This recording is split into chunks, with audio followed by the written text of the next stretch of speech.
Bienvenue sur la chaîne ATD Avignon, Église Réal Panier. Nous souhaitons que ce message t'encourage. Très bonne écoute. Voilà, bonjour l'Église d'Avignon, vous allez bien? Oui, ça fait plaisir d'être là. Merci beaucoup, Cédric Soria, pour l'invitation, ainsi que Thomas et son épouse. Voilà, l'équipe pastorale, vous avez une super église. Le plafond, il est un peu haut, mais c'est pas grave. Je pense que s'il y a l'enlèvement de l'église, vous serez les premiers à partir, vous voyez? Avec le vent qui souffle comme ça, là. Ça, c'est vraiment, c'est peut-être pas une grande révélation, mais voilà, c'est possible en tout cas. Trop bien. Voilà, ce matin, on va partager ensemble un texte fort de la parole de Dieu. La thématique, si on pouvait donner un titre au message, c'est « Bâtir ensemble ». Avec Maïda, ça fait 5 ans maintenant que nous sommes sur la colo de Gap. On travaille là-bas avec nos enfants et nous avons la joie d'être pasteur de l'église de Pertuis, juste voilà, dans le Vaucluse. Et c'est un moment important pour nous. On démarre, là, on a démarré à Gap, maintenant on est sur Avignon, et on démarre toute une tournée. On va sensibiliser les gens qui nous reçoivent, des églises qui acceptent de nous recevoir. On les sensibilise à ce qui se passe là-bas, aux besoins qui sont les nôtres. Et nous croyons que Dieu n'en a pas fini avec les enfants, les ados et les jeunes. Amen. Amen. Vous êtes avec moi ce matin, ça va? Alors on y va, c'est parti. On va lire, si vous voulez bien, on va prendre notre Bible dans le 2e livre des Rois et nous allons lire un texte dans l'histoire du peuple d'Israël qui est un moment triste, mais aussi un moment de courage et un moment où le Seigneur est intervenu.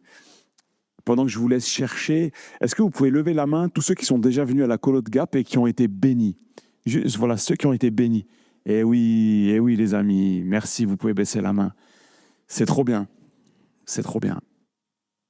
Bâtir ensemble. On y va, c'est parti.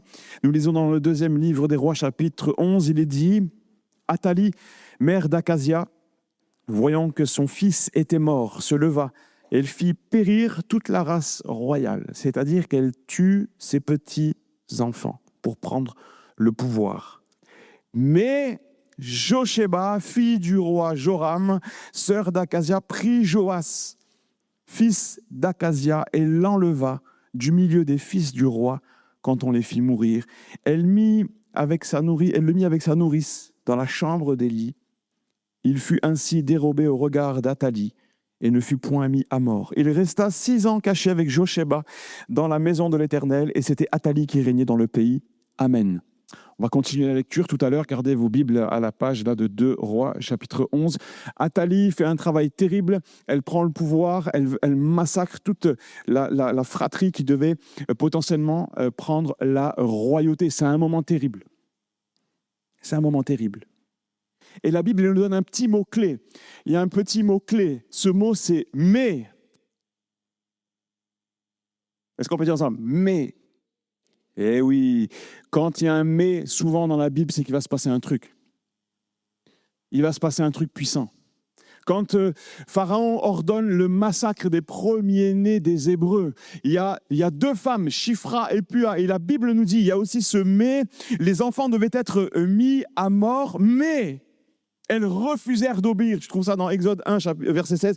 On n'a pas le temps de le lire. Mais il y a quelqu'un qui prend de manière courageuse, il prend la balle au bond et il dit non, ça ne va pas se passer comme ça. Et sachez qu'il y a des gens dans notre pays de France qui travaillent d'arrache-pied dans plein d'endroits pour la cause de l'enfance. Parce qu'aujourd'hui, il y a tout pour perdre, pour fracasser, pour détruire la génération, et notamment au niveau de la foi. Les réseaux sociaux. TikTok a généré l'année dernière 50 milliards de dollars de bénéfices. Le ministre de l'Éducation nationale a lancé une plainte. Il y a un dépôt de plainte, ça y est, qui est lancé. Ils ont mis du temps. Le ministre de l'Éducation saisit le procureur pour provocation au suicide. Ils ont fait des enquêtes, ils ont fait un test, ils ont créé un compte TikTok. Au bout de 20 minutes sur TikTok, incitation à la scarification, incitation au suicide. Ça, c'est la génération dans laquelle les jeunes sont aujourd'hui. Et notre rôle, c'est d'être de ceux qui disent « Mais Josheba, fille du roi Joram, sœur d'Akazia, elle a caché l'enfant. » Et nous devons protéger nos enfants, frères et sœurs. Les églises sont des refuges pour les enfants, pour les bébés spirituels. La parole la plus dure de Jésus est celle qui touche aux enfants.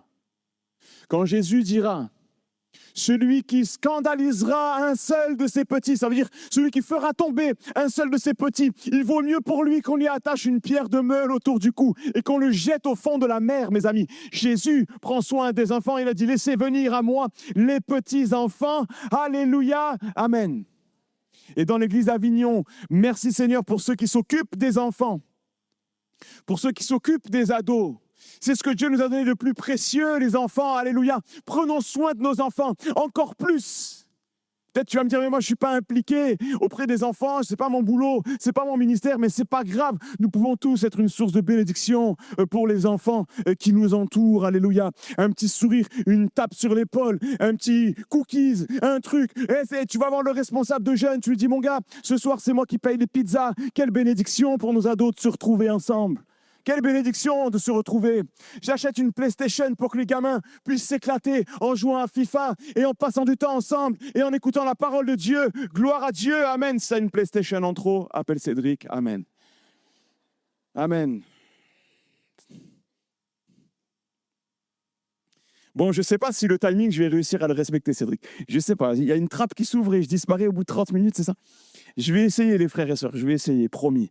Mais Josheba, j'aime ces moments-là. Mais Josheba, le cours de l'histoire a voulu à maintes reprises détruire l'Église. On a fracassé les croyants, on a écrasé la tête des croyants. Pas loin d'ici, on a écrasé les gens contre des rochers. Sous Louis XIV, on a voulu détruire toute réforme, pré-réforme, post-réforme, toute forme de croyance qui allait à l'encontre de la foi qui était établie à l'époque. Mais rien n'a pu y faire. Le Seigneur a pris soin de son Église. Il ne sommeille ni ne dort, celui qui garde Israël. Le Seigneur n'en a pas fini avec les enfants, les ados, les jeunes, l'Église. Ça continue. L'Église continue d'avancer. Il a dit 41 pasteurs. Mais ça fait du bien d'entendre ça, mes amis. Bâtir ensemble. Nous sommes des pierres vivantes. Et le Seigneur nous attend, nous appelle à bâtir l'Église. Nous ne sommes pas appelés à être des pierres mortes, mais des pierres vivantes. Des bâtisseurs, pas de ceux qui sont assis dans un canapé et qui comptent les points, ceux qui se mettent en mouvement pour l'œuvre de Dieu. Amen. Cette femme, Josheba, elle ne va pas être toute seule. Il y a un homme qui va faire son apparition dans l'histoire. Cet homme, c'est le souverain sacrificateur, il s'appelle Jéhojada. Et lui, il va protéger le petit. Lui, il va protéger le petit roi Joas. Il va demander à d'autres personnes de le protéger. Et on lit au verset 4, la 7e année, Jéhojada envoya chercher les chefs des centaines, des Kérétiens et des coureurs. Il les fit venir auprès de lui dans la maison de l'Éternel. Il traita alliance avec eux et les fit jurer dans la maison de l'Éternel. Il leur montra le fils du roi. Il sort le petit. Ça fait 6 ans qu'il est caché. Il sort le petit. Il leur montre et il donna des ordres en leur disant, voici ce que vous ferez. Parmi ceux d'entre vous qui commencent le service le jour du sabbat, 1/3 doit monter la garde à la maison du roi, 1/3 à la porte de Sur, 1/3 à la porte derrière les coureurs. Vous veillerez à la garde de la maison de manière à en empêcher l'entrée. Vos 2 autres divisions, tous ceux qui sortent de service le jour du sabbat, feront la garde de la maison du roi auprès de l'Éternel, auprès du roi. Vous entourerez le roi de toutes parts, chacun les armes à la main, et l'on donnera la mort à quiconque s'avancera dans les rangs. Vous serez près du roi quand il sortira et quand il entrera. Les chefs de centaines exécutèrent tous les ordres qu'avait donnés le sacrificateur Jéhojada. Ils prirent chacun leurs gens, ceux qui entraient en service et ceux qui sortaient de service le jour de sabbat. Et ils se rendirent vers le sacrificateur Jéhojada. Le sacrificateur remit aux chefs de centaines des lances, des boucliers qui provenaient du roi David et qui se trouvaient dans la maison de l'Éternel. Les coureurs, chacun les armes à la main, entourèrent le roi. Image impressionnante, ils entourent le petit roi, en se plaçant depuis le côté jusqu'au côté gauche de la maison, près de l'autel et près de la maison. Le sacrificateur fit avancer le fils du roi et il mit sur lui le diadème et le témoignage. Et il l'établit roi, le oignir. Le oignir, vous savez ce que ça veut dire? Ils mettent de l'huile sur sa tête. Et en frappant des mains, ils crièrent « Vive le roi ! Vive le roi !» Jéhojada va mettre tout un stratagème, une technique pour protéger le petit roi, des gardes. Nous sommes les gardiens. Suis-je le gardien de mon frère? Connaissez cette parole? Est-ce que je suis le gardien de mon frère? Oui, tu es le gardien de ton frère. Et nous sommes même tous les gardiens de nos petits frères, de nos petites sœurs. Quand le vent souffle, lol, quand ça secoue un peu, nous devons prier. Nous devons faire face dans la prière, dans l'intercession. Crier à Dieu. Si nous sommes là ce matin, c'est qu'il y a des gens qui ont prié pour nous. Amen. Nos réunions de prière, elles doivent être aussi vivantes pour ceux qui sont aujourd'hui sur ce chemin terrible. Parce que là, la société dans laquelle on est, c'est pas la même que celle que moi j'ai connue quand j'étais enfant. Et celle que vous avez connue. C'est pas la même ambiance, c'est pas le même climat. Je ne vais pas m'attarder, mais quand même. Il y a des gens qui protègent, ils mettent le diadème. Le diadème, c'est le symbole de la royauté. Tu vas régner. Il y a un truc qui va se passer. Joas, tu vas régner. On a voulu tous vous mettre à mort. Mais le Seigneur, il t'a mis à part. Et je crois que Dieu veut mettre à part. Il a choisi. Il nous a choisi. Que tu sois enfant, ado, adulte. Il t'a choisi. Et un diadème. Et le témoignage. Vous savez ce que c'est le témoignage? C'est le rouleau de la parole de Dieu. En fait, ils prennent le petit, ils lui mettent un diadème sur sa tête et ils lui mettent un rouleau de la Torah, un rouleau de la parole à côté de lui. Et ils vont le oindre avec de l'huile sainte. L'onction royale est sur la vie de ce petit Joas. L'onction, la parole et le fait d'avoir été choisi. Je pourrais vous raconter honnêtement, pendant 2 heures, des témoignages de moments forts que nous avons vécus dans la présence de Dieu avec des enfants, des ados, des jeunes, ces dernières années. Pas ces 5 dernières années. Moi, je vais à la colo depuis que j'ai 10 ans. Je suis arrivé là-bas, j'avais 10 ans. Et ce qui a fait que j'y suis retourné, donc ces 34 dernières années, c'est que la présence de Dieu m'a saisi la première fois que j'y suis allé. C'est la présence de Dieu qui fait la différence dans la vie, les amis. Ce n'est pas une religion. On ne peut pas forcer. Aucun enfant ni adulte ici, on peut le forcer à devenir chrétien. Jésus n'a jamais forcé quelqu'un, qui que ce soit, à le suivre, encore moins à le servir. Mais quand la présence de Dieu te saisit, quand elle remplit ton cœur d'amour, tu dis « Waouh, Seigneur, tu es vraiment puissant, tu es bon ». Il y aurait tellement d'anecdotes à raconter. Je vais en partager quelques-unes ce matin parce que c'est important que vous compreniez ce qui se passe là-haut, mais aussi ce qui doit se passer dans nos églises. Parce que le Seigneur, il n'habite pas à Gap. Il travaille dans l'église, dans nos groupes d'ados, d'enfants, de jeunes. Et je sais qu'ici, il y a des gens impliqués. Que le Seigneur remplisse nos églises de sa présence. Amen. Qu'il remplisse nos églises de sa présence. Waouh! Dans ce contexte-là, Athalie, c'est vraiment la représentation du diable, des ténèbres. J'ai parlé de TikTok. Aujourd'hui, sur TikTok, vous trouvez toutes sortes de choses pour happer les jeunes. On a parlé tout à l'heure de la scarification, qui encourage au suicide. Il y a aussi des personnes qu'on appelle les petites sorcières, des jeunes filles de 15, 16 ans, 17 ans, qui encouragent les gamins à pratiquer la sorcellerie, à rentrer dans l'ésotérisme. Aujourd'hui, il y a tout ce qui touche à la sexualité qui est là comme il y a une promotion énorme de toutes ces choses-là. Et Athalie, elle vient, elle met à mort tous les gamins. Elle les met à mort tous, sauf un. Notre monde est en train de broyer toute une génération, mais nous croyons que la génération qui sera sous l'onction du Saint-Esprit ne sera pas détruite. La génération qui sera sous la protection du Dieu Tout-Puissant, notre Dieu Tout-Puissant, elle sera protégée. Elle sera protégée. Les tiens, tes enfants, tes petits-enfants, prie pour eux, mon frère, ma sœur. Ce matin, on n'est pas là pour faire une grande théorie, mes amis, mais la pratique, alléluia, de la foi que Dieu t'a donnée, elle est aussi pour tes enfants. Tu vas me dire, mais moi, mes enfants, ils viennent plus à l'église, mais c'est pas grave. Mais commence à rentrer dans une dynamique d'intercession. Seigneur, bénis mes enfants, garde-les, protège-les, ramène-les. Seigneur, comme tu as ramené le fils prodigue, ramène-les dans tes bras d'amour, ramène-les ou amène-les s'ils n'y sont jamais venus. Touche leur cœur, touche leur vie. Garde-les. Seigneur, ils sont en train de s'éloigner. Seigneur, ce que je vois est en décalage avec ce que j'aimerais qu'ils vivent. Mais Seigneur, je veux croire à l'impossible dans le nom de Jésus. Tu peux les ramener, tu peux les protéger. En dépit des Athalie, que des Jéhojadas se lèvent à Avignon. Alléluia. Que des Jéhojadas se lèvent à Avignon. Est-ce que vous êtes d'accord avec moi? Que des Jéhojadas se lèvent, qu'ils soient là pour protéger la jeune génération. Dans nos maisons, oui, alléluia. Ouh, Seigneur, tu es trop bon. Je suis désolé, mon chronomètre, il a disparu du téléphone. C'est bon. Jéhoiada, il va faire une alliance extraordinaire avec le peuple, avec le petit roi, devant le Seigneur. Nous ne pouvons pas convertir les gamins. On ne convertit pas les gens. Mais on leur présente ce qu'on a trouvé de meilleur. Le Christ.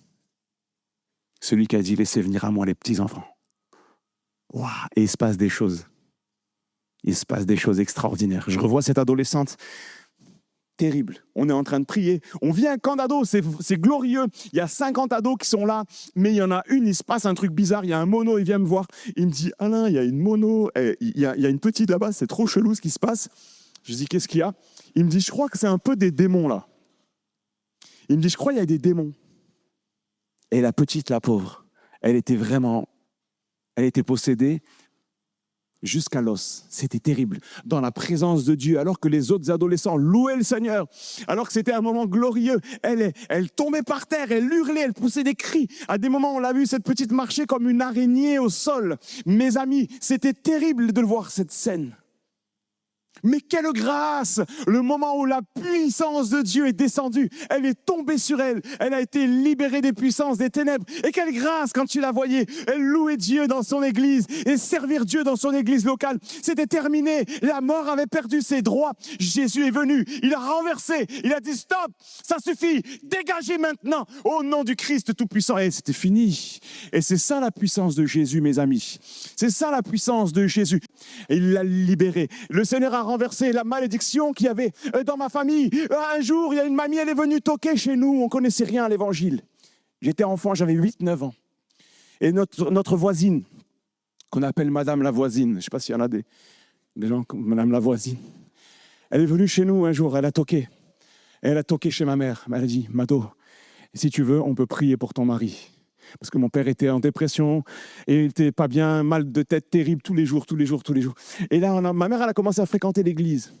Elle a été bénie, elle a fait des réunions de prière. Elle s'est dit, waouh, première fois qu'elle va à l'église. Elle dit, là, il y a la vérité. Là, c'est la vérité. Elle comprend. Elle venait du Maroc, mes parents. Et elle a été touchée. Elle a dit, ça, c'est la vérité. Et puis après, nous, moi, j'avais donc 10 ans, 9 ans. Et ma mère, elle faisait le ménage, elle était femme de ménage.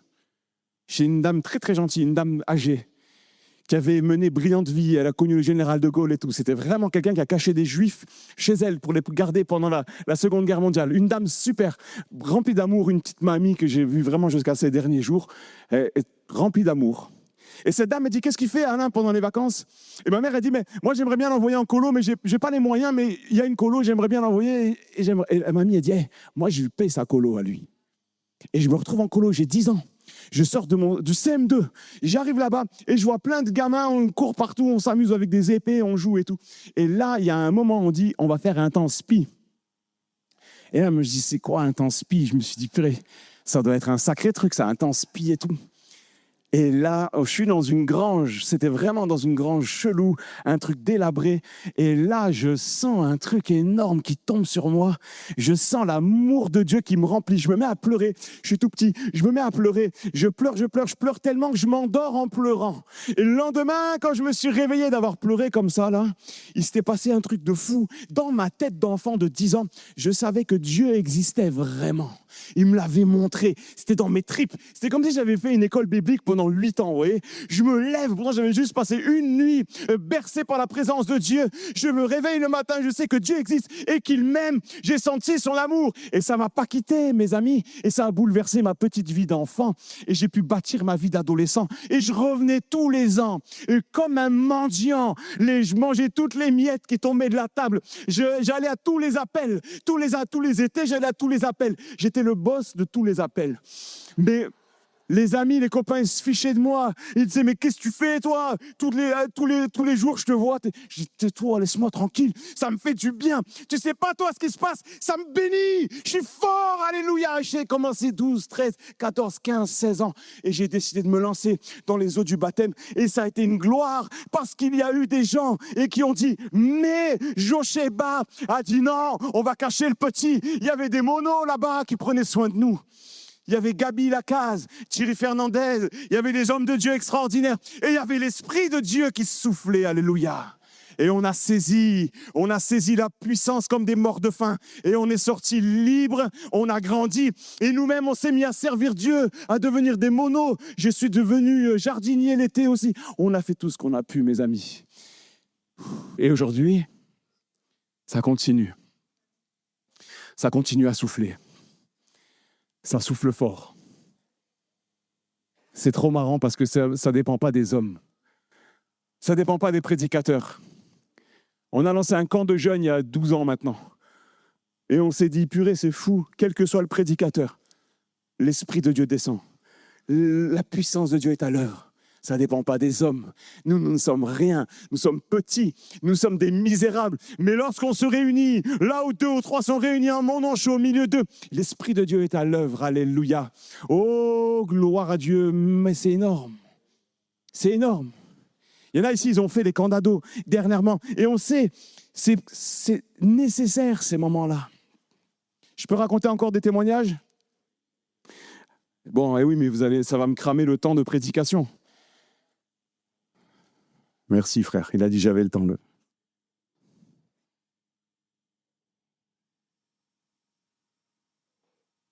Ah là là.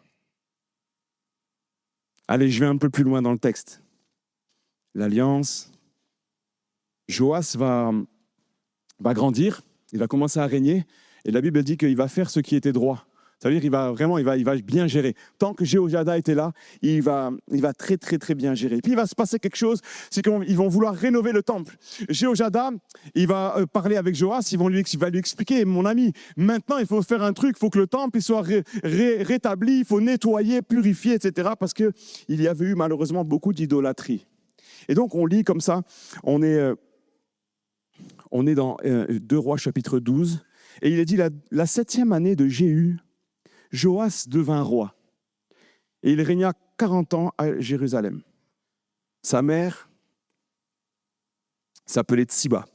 Joas fit ce qui est droit aux yeux de l'Éternel, tout le temps qu'il suivit les directives du sacrificateur Jéhojada.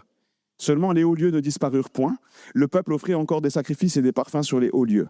Joas dit au sacrificateur, tout l'argent consacré et qu'on apporte dans la maison de l'Éternel, l'argent ayant cours, savoir l'argent pour le rachat des personnes d'après l'estimation qui en est faite, et tout l'argent qui vient, écoutez bien, tout l'argent qu'il vient au cœur de quelqu'un d'apporter à la maison de l'Éternel, que les sacrificateurs le prennent, chacun de la part des gens de sa connaissance, et qu'il l'emploie pour réparer la maison partout où il se trouvera quelque chose à réparer.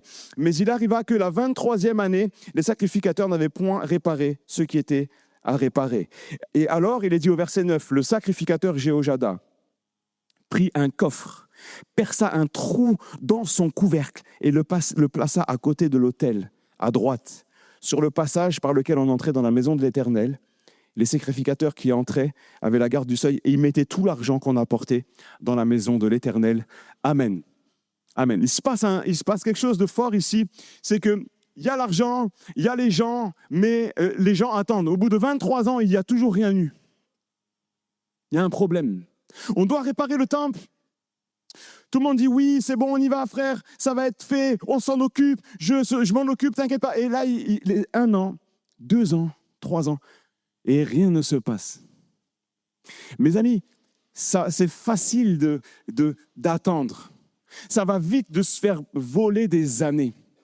Et au bout d'un moment, Jéhojada va s'énerver.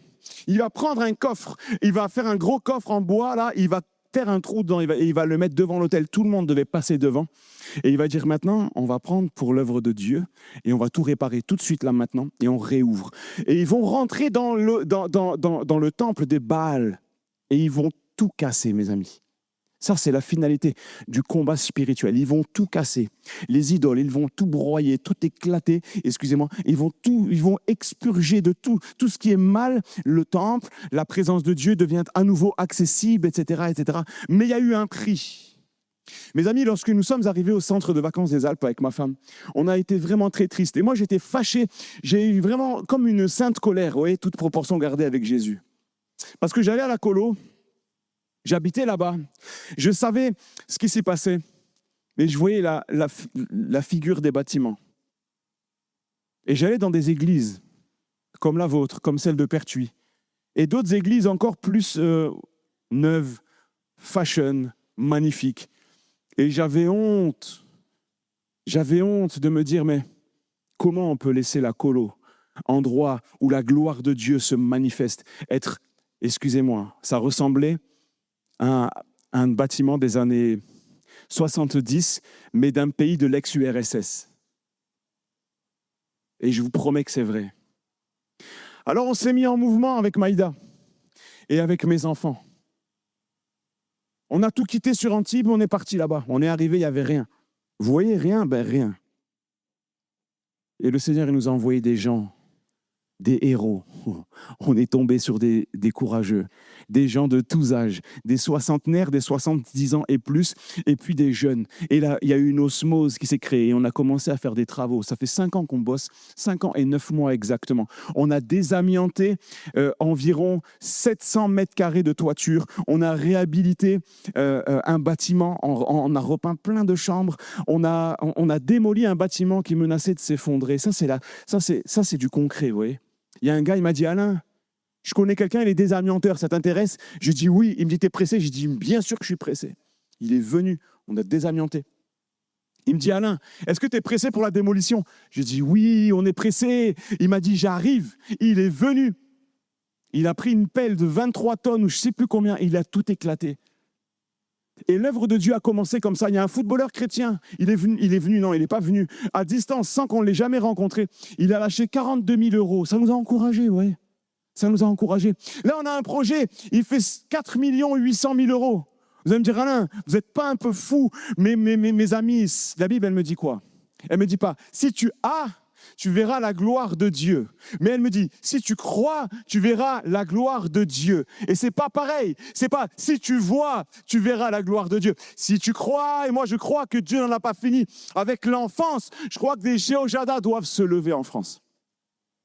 Et on a eu, oh là là, c'était même pépite, on a eu une promesse de don de 2 millions d'euros qui est tombée comme ça, sans qu'on ait jamais vu les gens. On a une lettre écrite qui dit, nous allons vous donner 2 millions d'euros. Waouh, c'est signé. Ils ont dit, d'ici 2 à 3 ans, on vous les donne. Ça tombe très bien, vous savez, avec les longueurs administratives, etc. Pourquoi je vous partage ça? Ce matin, on n'est pas venu dépouiller l'église d'Avignon. On est venu vous parler de ce qui se passe là-haut, vous demander vos prières, mais aussi la main d'association. Continuez à nous envoyer des amis qui s'occupent des ados pour les camps d'ados. Continuons. Mais je suis venu aussi vous dire, cette colo, c'est notre colo.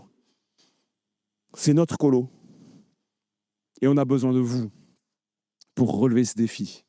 On va vous donner des chiffres tout à l'heure. On n'est pas là pour embêter les gens, forcer les gens. Mais si on ne fait rien, on va se lever un matin et ça sera juste terminé. Bâtir ensemble. Dans bâtir ensemble, il y a 2 mots. Il y a bâtir et il y a ensemble. Il y en a, ils ont compris qu'il n'y avait rien à comprendre. Bâtir ensemble. Il faut qu'on se retrousse les manches. Qu'on le fasse ensemble. Je termine avec un témoignage parce que je n'en ai pas trop donné beaucoup, mais on était avec Maïda. Et l'été, on a 3 jours entre les colos où on se repose. On compare avec les enfants, on se repose et on revient. Et pendant qu'on revient, c'est le 2e summer camp, pour ceux qui connaissent. C'est un camp de jeunes Il y a 250 jeunes qui sont là, un chapiteau. Et là, je vois un jeune. J'arrive en voiture, je rentre chez moi, vous voyez. Et je vois à sa tête qu'il s'est passé quelque chose. Je savais que c'était un jeune très fragile qui était tombé très, très bas. Polytoxicomane. Il est tombé mort dans les bras de son père suite à une overdose dans la salle de bain. Son père se réveille en plein milieu de la nuit avec son frère et le père saisit par une parole de foi. Il dit « Relève-le maintenant, il va respirer ». L'autre relève le frère. Le frère revient à la vie. Mais il continue sa vie de patachon dans la drogue. Il arrive au summer camp. Moi, je savais qu'il y était, mais moi, je n'y étais pas. Et j'arrive à la fin du séjour. Et je vois son visage, il s'est passé quelque chose. Et il me dit, Alain, il me dit, j'ai compris la grâce de Dieu. Il me dit, je connais depuis que je suis tout petit. J'ai entendu des milliers de sermons. Mais là, il s'est passé un truc dans ma vie. C'est un truc de malade, Alain. J'ai envie de sauter de partout, de faire des bisous à tout le monde. Il s'est passé un truc. Ma vie, tu sais, Alain, j'ai des séquelles. J'ai des conséquences à cause de la drogue. J'ai des croûtes de partout sur le crâne. Eh bien, tout est parti. C'est parti. Hier soir, il y a eu la réunion. J'ai donné ma vie. J'ai capitulé devant le Christ. Et aujourd'hui, là, Alain, je suis guéri. Aujourd'hui, ce jeune, il prêche dans une église, au groupe de jeunes, il fait les études pour devenir pasteur. Et ça, c'est la gloire de Dieu. C'est parce qu'il y a des gens, il y a eu des Josheba, il y a eu des Jéhojada. Ils ont dit, vas-y, et si on faisait un camp de jeunes au cœur de l'été au lieu d'aller à la plage? Et si on faisait un camp où les jeunes peuvent se retrouver, chercher Dieu jusqu'à ce qu'il se passe quelque chose, faire des nuits de prière s'il le faut, on cherche Dieu. Il va y avoir des délivrances, il va y avoir des bénédictions, il va y avoir des appels au ministère. Un jour, on demande à Michel Milla, un ami de longue date, je dis, Michel, viens, tu vas prêcher, ça va être le feu. Et il dit, Alain, je laisse ma parole, mon temps de parole à Paul Ettori. Vous connaissez Paul Ettori? On laisse Polo, on laisse les anciens. Il me dit, on honore les anciens. Alain, je laisse prêcher Polo. Je lui dis, ok, vas-y, il fait prêcher Polo. Et la deuxième fois, il devait prêcher Michel. Et il y a un don spirituel qui dit, le Seigneur va souffler maintenant. Et Michel, il monte sur l'estrade et il dit, comme le Seigneur vient de le dire, il va souffler, prions. Et là, mes amis, le chapiteau, il s'est retourné. Ils ont fait des groupes. Moi, j'y croyais pas au début. Je dis, Michel, t'abuses, ça fait 2 fois que je te fais prêcher, on te fait venir. Moi, j'ai fait la promotion de ton ministère. J'ai dit à tout le monde, oh, Michel, c'est le feu et tout. Et là, tu viens, tu prêches pas deux. Et il me dit, Alain, t'inquiète pas. Et là, on s'est fait des groupes, là. Waouh, Jésus. Et la puissance de Dieu, elle a soufflé dans le chapiteau. Il y a eu des délivrances. Là où est l'Esprit de Dieu, là est la liberté. Ah, Jésus, je pourrais vous donner des noms de gens qui aujourd'hui sont dans le ministère. Ils ont été propulsés, pas par nous, par la puissance du Saint-Esprit, dans ces camps-là. Ça, c'est l'œuvre de Dieu, mes amis. Et c'est juste une petite portion. Nous, on est là, un petit maillon. Il y a eu les Lefilâtres. Wow, quelle vision! Ces gens-là sont des phénomènes, ont été des phénomènes. Et nous sommes des tout petits. Et ensemble, on va y arriver. Je vous demande maintenant d'être très attentif. On va regarder une petite vidéo et je laisserai la place à mon épouse. Et là, j'ai fait vraiment un coup de maître, Maïda. J'ai fait 34 minutes 05. Merci. Merci. On y va, on est attentif. Ici, Merci. depuis des générations, des centaines d'enfants vivent des moments qui les marquent pour toujours. Chaque été, la colo transforme des vies, simplement parce qu'elle offre un espace où l'on grandit, où l'on apprend, où l'on respire. Ces 2 semaines de colo étaient vraiment super géniales. On a vraiment passé des bons moments dans la présence du Seigneur. Depuis mes 5 ans, je fais des colos ici à Gap. Chacune de mes colos, ça a été vraiment des moments inoubliables. Des instants de joie, de foi et de profondeur qui laissent une trace dans le cœur des enfants. Depuis tout petit, je viens au Céréales, et puis j'ai fait des colos. Et c'est vraiment un endroit béni où j'ai été baptisé du Saint-Esprit, où j'ai reçu mon appel, où j'ai pu être équipé pour mon appel. Il y a eu des temps spirituels qui étaient vraiment très pertinents pour notre âge. Ça nous a vraiment beaucoup accompagnés, ça nous a beaucoup aidés. Et donc voilà, c'était juste pour vous dire que j'ai passé des bons moments ici. Cette colonie est bien plus qu'un lieu de vacances. C'est un terrain d'avenir, un espace d'éducation, de valeurs et de reconstruction. Aujourd'hui, nous voulons aller plus loin. offrir aux générations futures un lieu encore plus sûr, plus beau, plus adapté. Un lieu capable d'accueillir, d'inspirer et de former des milliers d'enfants dans les années à venir. Une grande salle de 450 places. De nouveaux espaces d'hébergement. La rénovation complète du site. Un cadre repensé, durable, tourné vers l'avenir. Un projet qui ne pourra exister qu'ensemble. Unis pour bâtir ensemble la colo de demain. Merci de construire cette histoire avec nous.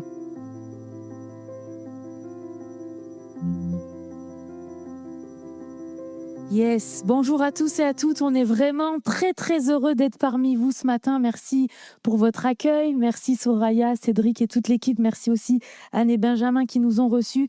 Et oui, ce matin, on est là pour vous parler du centre de vacances des Alpes. Alain y a été enfant, mais moi aussi. Pourtant, moi, j'ai grandi à Bordeaux et je ne sais pas pourquoi ma mère m'a envoyée à Gap parce que nous, c'était plus Rehoboth. Mais en fait, je me suis retrouvée à Gap. J'ai rencontré Alain, on a servi ensemble. Et avec nos 2 enfants, nous sommes partis d'Antibes parce qu'on sentait que Dieu nous voulait à Gap. Alors au début, pour moi, ça a été compliqué parce que je ne suis pas trop une fille de la montagne. Mais quand le Seigneur nous appelle, il faut répondre « Me voici ». Et on a vu des choses extraordinaires. Et là, vous allez voir, on va lancer le PowerPoint. Si on peut passer à la slide suivante. Yes. Voilà, des enfants qui viennent tous les étés.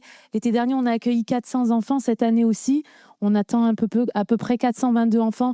En 3 minutes, il y a des groupes qui sont remplis, encore une fois, pas parce que c'est nous, mais parce que ce que vivent les enfants là-bas, c'est exceptionnel. On accueille des enfants qui viennent de familles chrétiennes, de nos réseaux d'églises, mais pas que. Il y a des enfants qui viennent aussi de l'aide sociale à l'enfance qui sont placés par la justice et qui arrivent à Gap. Il y a des enfants qui viennent parce que leurs copains d'école, ils leur ont dit « c'est trop génial, il faut que tu viennes à Gap ». Et c'est pour ça qu'on est là-bas, pour travailler, pour accueillir tous ces enfants. Et puis il y a des camps d'ados, des camps de jeunes, il se passe plein de choses à Gap. Et en fait, si on est là ce matin, c'est vraiment comme le disait Alain, pour vous dire « aidez-nous ». Un exemple, une jeune fille qui est venue l'année dernière, qui était en famille d'accueil, elle n'avait pas le droit d'aller, nous, ce qu'on appelle pour être dans les clous au niveau de jeunesse et sport, c'est les temps d'aumônerie, elle n'avait pas le droit d'y assister. Donc les animateurs la prenaient en charge avec les enfants qui ne pouvaient pas aller au temps d'aumônerie. Et en fait, cette jeune fille, la dame de la famille d'accueil m'a dit, elle a eu une enfance très difficile. Et quand elle est partie de la colo, elle pleurait. Et cette année, sa maman a dit oui pour qu'elle puisse venir au temps SPI. C'est extraordinaire, des histoires comme ça, il y en a beaucoup. On accueille des enfants qui arrivent qui sont déjà brisés, des enfants qui ont un de leurs 2 parents qui est en prison, ou des enfants même qui ont perdu un de leurs 2 parents. Mais là où on est heureux, c'est que Jésus est là, alors tout devient possible. Alors vous allez dire, mais pourquoi ils sont là ? Eh bien, pourquoi on est là ? Parce qu'on est dans une vraie urgence. Le problème actuel, comme le disait Alain, c'est la vétusté des bâtiments. Pour vous donner un exemple, en décembre, on a été contacté par France 2 qui tournait un film dans les Hautes-Alpes et ils cherchaient des lits des années 60. Et à qui ils ont demandé ? Au CV Alpes. Voilà. Et on leur a loué. Alors au début, c'était très drôle, mais on s'est dit, quand même, c'est triste de se dire qu'on est en capacité de louer des lits où les enfants dorment qui datent des années 60-70. Et on s'est dit, maintenant, il est temps, au vu de la vétusté des bâtiments, de ne pas donner des lits des années 60, mais de donner des lits des années 2026. Amen.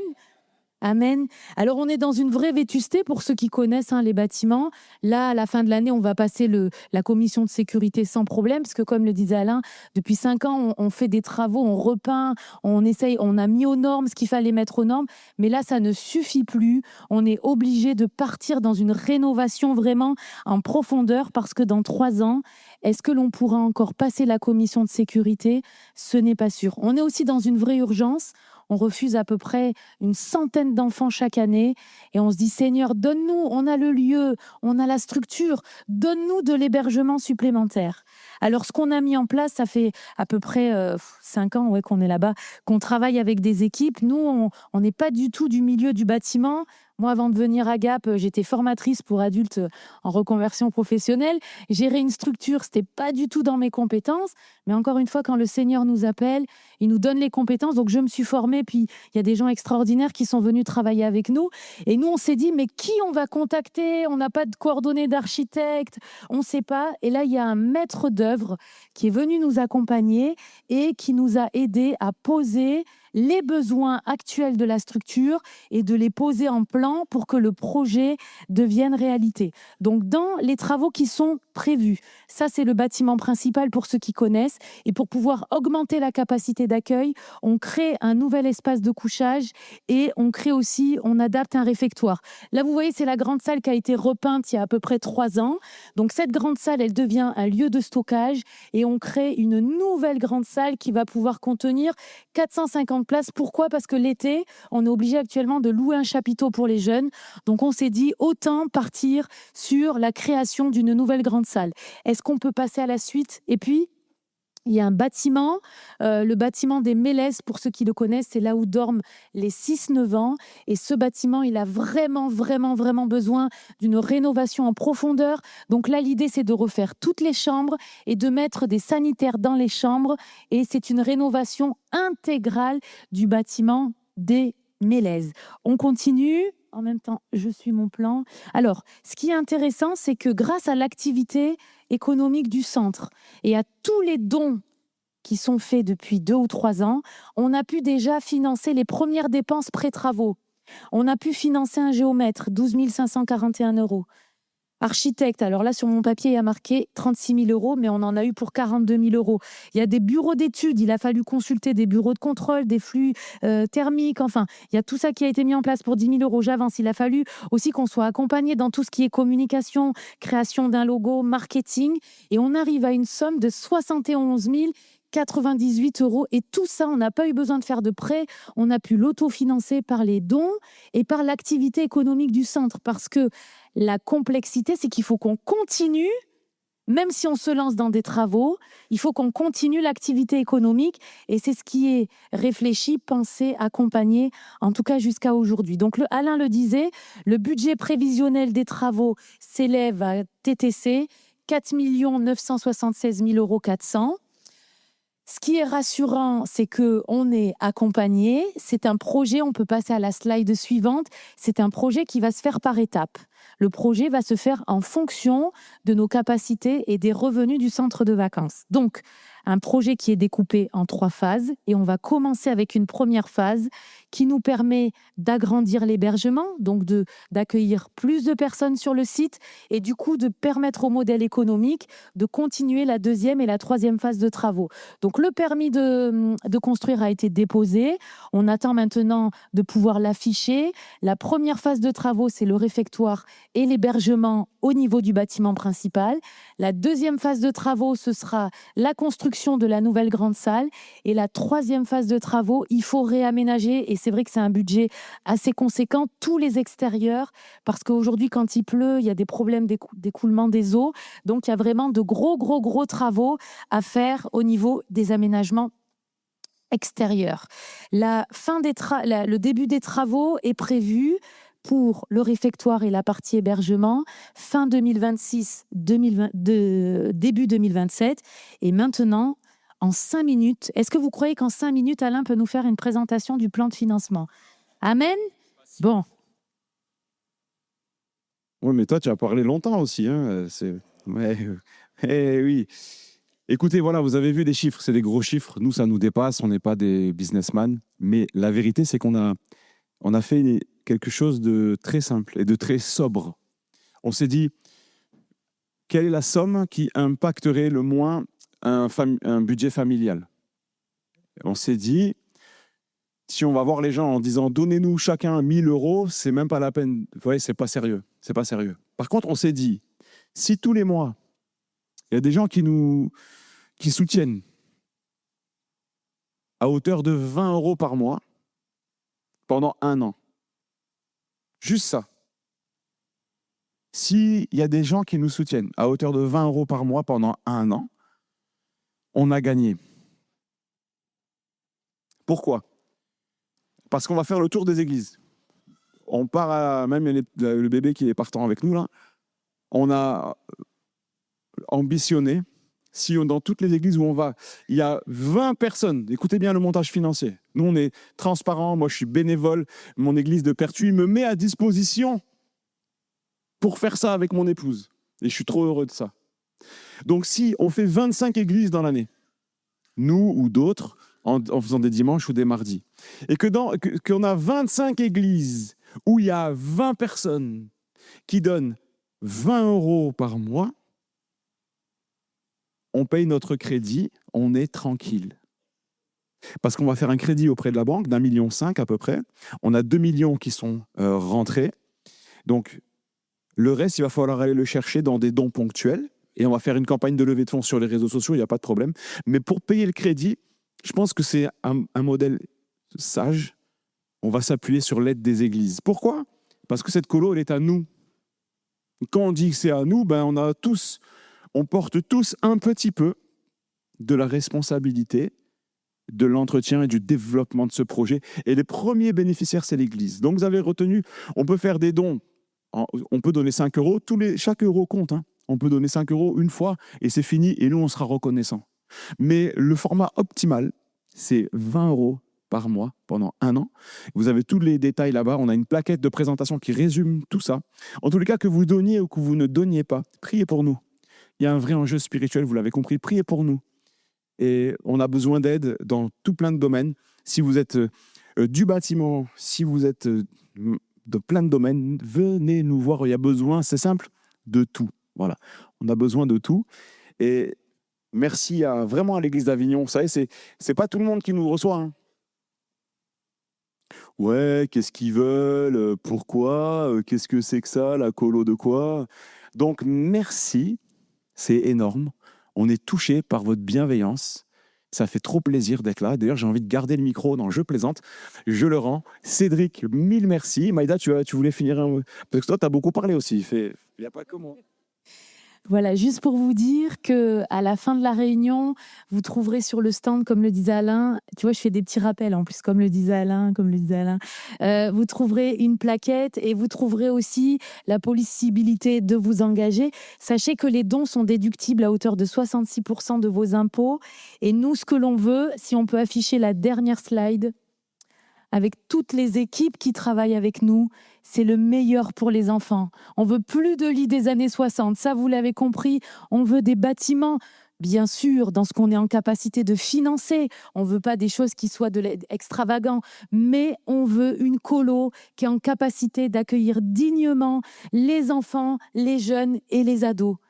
On veut vraiment, vous savez, la santé mentale est cause nationale au niveau de notre gouvernement. Et je crois que les colos chrétiennes de toutes les églises, elles ont leur place dans cette santé mentale. Et on veut vraiment prendre soin des enfants. Priez pour nous. Moi, je me suis blessée. J'ai une mauvaise fracture là au mois de septembre. Il faut que cet été, je récupère à 100% ma mobilité. Alors, priez pour nous, priez pour le projet. Que le Seigneur vous bénisse. On termine avec une dernière vidéo et on sera heureux de vous saluer au niveau du stand. Merci en tous les cas. Merci d'avoir écouté ce message. Si tu apprécies ce podcast, alors abonne-toi et partage-le à ton entourage. Que Dieu te bénisse et à très bientôt.